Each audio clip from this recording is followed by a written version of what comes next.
Hey guys, it's Shane from English Understood here.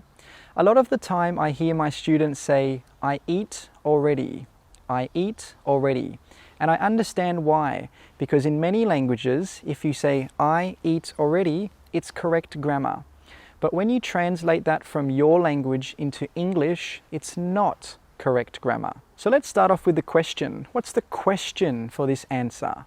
It's, have you eaten already? So then what's the correct answer? The correct answer is, I have eaten already. I have eaten already. Because the question uses have and eaten. So with the answer, we also must use have and eaten. I have eaten already. And when a native speaker says this really quickly, it sounds like this. I've eaten already. I've eaten already. We don't say I have, we say I've. And we don't say I've eaten.